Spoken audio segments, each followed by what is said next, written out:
భారత్ లాంటి బలమైన మిత్ర దేశంతో అమెరికా తన సంబంధాలను దెబ్బతీసుకోకూడదని భారత సంతతికి చెందినటువంటి రిపబ్లికన్ నాయకురాలు నిక్కీ హేలీ పేర్కొన్నారు.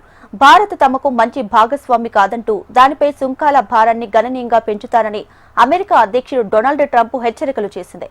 ఈ క్రమంలో నిక్కీ హేలీ ఇరు దేశాల సంబంధాలపై చేసిన వ్యాఖ్యలు చర్చనీయాంశంగా మారాయి.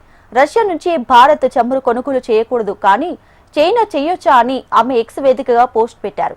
రష్యా, ఇరానియన్ నుంచి చైనా అత్యధికంగా ఇంధనం కొనుగోలు చేస్తుందని తెలియజేశారు. అలాంటి దేశానికి మాత్రం సుంకాల నుంచి 90 రోజులు మినహాయింపు ఇచ్చారని ట్రంప్ పరిపాలనపై పరోక్షంగా విమర్శలు చేశారు. ఈ సందర్భంగా చైనాకు ఇలాంటి అనుమతులు ఇస్తూ భారత్ లాంటి బలమైన మిత్ర దేశంతో సంబంధాలను దూరం చేసుకోవద్దని సూచించారు నిక్కీ హేలీ.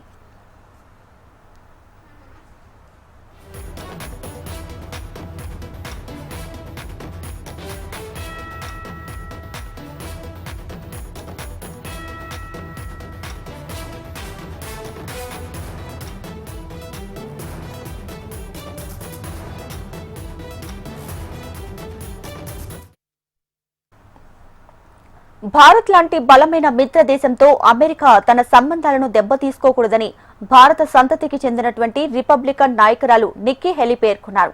భారత్ తమకు మంచి భాగస్వామి కాదంటూ దానిపై సుంకాల భారాన్ని గణనీయంగా పెంచుతానని అమెరికా అధ్యక్షుడు డొనాల్డ్ ట్రంప్ హెచ్చరికలు చేసింది. ఈ క్రమంలో నిక్కీ హేలీ ఇరు దేశాల సంబంధాలపై చేసిన వ్యాఖ్యలు ప్రస్తుతం చర్చనీయాంశంగా మారాయి. రష్యా నుంచి భారత్ చమురు కొనుగోలు చేయకూడదు, కానీ చైనా చేయొచ్చా అంటూ ఆమె ఎక్స్ వేదికగా పోస్ట్ చేశారు. రష్యా, ఇరానియన్ నుంచి చైనా అత్యధికంగా ఇంధనం కొనుగోలు చేస్తుందని తెలిపారు.